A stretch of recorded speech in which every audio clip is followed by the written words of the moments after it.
رسول اللہ صلی اللہ علیہ وآلہ وسلم جب حدیبیہ سے واپس تشریف لائے تو آپ نے مختلف بادشاہوں کے نام خطوط لکھ کر انہیں اسلام کی دعوت دی۔ آپ صلی اللہ علیہ وآلہ وسلم نے ان خطوط کو لکھنے کا ارادہ فرمایا تو آپ سے کہا گیا کہ بادشاہ اسی صورت میں خط قبول کریں گے جب ان پر مہر لگی ہو۔ اس لیے نبی کریم صلی اللہ علیہ وآلہ وسلم نے چاندی کی انگوٹھی بنوائی جس پر محمد رسول اللہ نقش تھا۔ یہ نقش 3 سطروں میں تھا، محمد 1 سطر میں، رسول 1 سطر میں اور اللہ 1 سطر میں۔ پھر آپ صلی اللہ علیہ وآلہ وسلم نے معلومات رکھنے والے صحابہ کرام کو بطور قاصد منتخب فرمایا اور انہیں بادشاہوں کے پاس خطوط دے کر روانہ فرمایا۔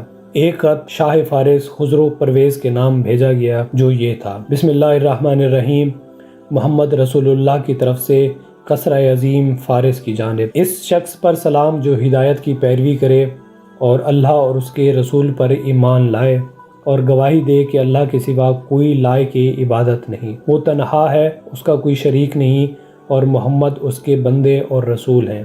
میں تمہیں اللہ کی طرف بلاتا ہوں کیونکہ میں تمام انسانوں کی طرف اللہ کا بھیجا ہوا پیغمبر ہوں، تاکہ جو شخص زندہ ہے اسے انجام بد سے ڈرایا جائے اور کافرین پر حق بات ثابت ہو جائے۔ پس تم اسلام لاؤ، سالم رہو گے، اور اگر اس سے انکار کیا تو تم پر مجوس کا بھی بار گناہ ہوگا۔ اس خط کو لے جانے کے لیے آپ صلی اللہ علیہ وآلہ وسلم نے حضرت عبداللہ بن حذافہ سہمی کو منتخب فرمایا۔ انہوں نے یہ خط سربراہ بحرین کے حوالے کیا۔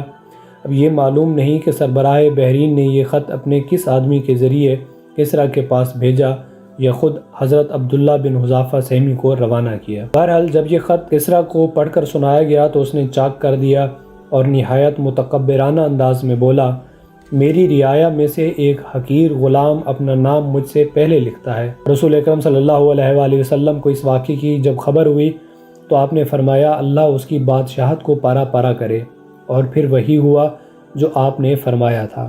چنانچہ اس کے بعد کسریٰ نے اپنے یمن کے گورنر بازان کو لکھا کہ یہ شخص جو حجاز میں ہے اس کے یہاں اپنے 2 توانا اور مضبوط آدمی بھیج دو کہ وہ اسے میرے پاس حاضر کریں۔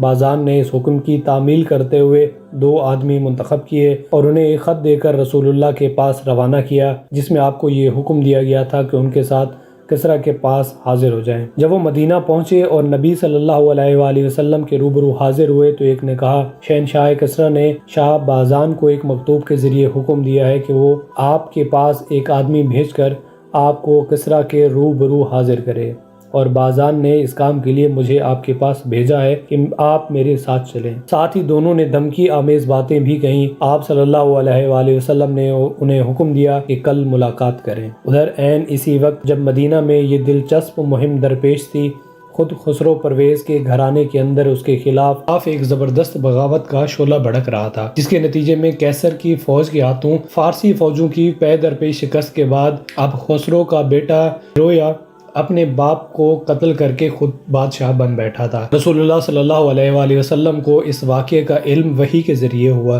چنانچہ جب صبح ہوئی اور دونوں فارسی نمائندے حاضر ہوئے تو آپ نے انہیں اس واقعے کی خبر دی۔ ان دونوں نے کہا: کچھ ہوش ہے، آپ کیا کہہ رہے ہیں؟ ہم نے آپ کی اس سے بہت معمولی بات بھی قابل اعتراض شمار کی ہے، تو کیا آپ کی یہ بات ہم بادشاہ کو لکھ بھیجیں؟ آپ صلی اللہ علیہ وآلہ وسلم نے فرمایا: ہاں، اسے میری اس بات کی خبر کر دو اور اس سے یہ بھی کہہ دو کہ میرا دین اور میری حکومت وہاں تک پہنچ کر رہے گی جہاں تک کسریٰ پہنچ چکا ہے، بلکہ اس سے بھی آگے بڑھتے ہوئے اس جگہ جا کر رکے گی جس سے آگے اونٹ اور گھوڑے کے قدم جا ہی نہیں سکتے۔ تم دونوں اس سے یہ بھی کہہ دینا کہ اگر تم مسلمان ہو جاؤ تو جو کچھ تمہارے زیر اقتدار ہے وہ سب میں تمہیں دے دوں گا اور تمہیں تمہاری قوم کا بادشاہ بنا دوں گا۔ اس کے بعد وہ دونوں مدینہ سے روانہ ہو کر بازان کے پاس پہنچے اور اسے ساری تفصیلات سے آگاہ کیا۔ تھوڑے عرصے بعد ایک خط آیا کہ شرویہ نے اپنے باپ کو قتل کر دیا ہے۔ شرویہ نے اپنے اس خط میں بھی یہ بھی ہدایت کی تھی کہ جس شخص کے بارے میں میرے والد نے تمہیں لکھا تھا اسے تا حکم ثانی برانگیختہ نہ کرنا۔ اس واقعے کی وجہ سے بازان اور اس کے فارسی رفقا جو یمن میں موجود تھے مسلمان ہو گئے۔